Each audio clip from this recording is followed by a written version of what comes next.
ট্রেনের ছাদে দুষ্কৃতকারীদের সঙ্গে লড়াই করছেন বলিউড বাদশাহ শাহরুখ খান আর অভিনেতা সালমান খান। পাঠান ছবির সেই দৃশ্য সাড়া ফেলেছিল দর্শকের হৃদয়ে। ছবির পর্দায় এই খান জুটিকে দেখে করতালিতে প্রেক্ষাগৃহ ভরিয়েছিলেন দর্শকরা। শাহরুখ খানের ছবি হলেও পর্দায় সালমানের উপস্থিতি দেখেই উচ্ছ্বসিত হয়ে উঠেছিলেন সিনেমা প্রেমীরা। তা দেখে নাকি হাসি পেয়েছিল আমির খানের, কিন্তু কেন?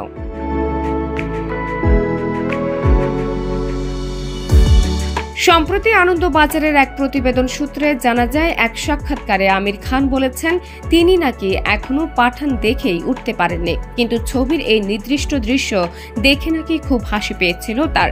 এই অভিনেতা বলেন, এই দৃশ্য দেখে আমার খুব মজা লেগেছিল। ছবিটি আমি দেখিনি, কিন্তু এই দৃশ্যটা দেখেছিলাম। শাহরুখ ও সালমানের কথা বলতে বলতে হাসিতে ফেটে পড়েন আমির। তিনি আরো বলেন, অল্প বয়সী অভিনেতারা নিশ্চয়ই খুব ভেঙে পড়েছেন, কিন্তু শাহরুখ ও সালমানকে দেখে মনমরা হয়ে থাকাও যায় না, কি আর বলবো।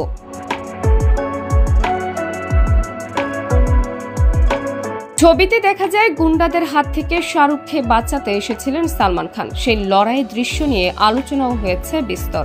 কপিল শর্মার অনুষ্ঠানে সালমান ও শাহরুখের যৌথ লড়াইয়ের দৃশ্য নিয়ে এক অনুরাগী জানিয়েছিলেন এবার তিন খানকে একসঙ্গে দেখতে চান তিনি। এ প্রসঙ্গে আমির বলেন, আমিও এটাই ভাবি। কিছুদিন আগেই শাহরুখ ও সালমানের সঙ্গে দেখা হয়েছিল ওদের। বললাম, আমরা তিনজন এতদিন ধরে এই জগতে রয়েছে, আমরা তিনজন একসঙ্গে একটা ছবিতে অভিনয় না করলে দর্শকদের সঙ্গে অন্যায় করা হবে। আমির খান বলেন, আমাদের জন্য ভালো কোনো গল্প কেউ লিখবে, দেখা যাক। কোনো ভালো পরিচালক নিশ্চয়ই আমাদের প্রস্তাব দেবেন।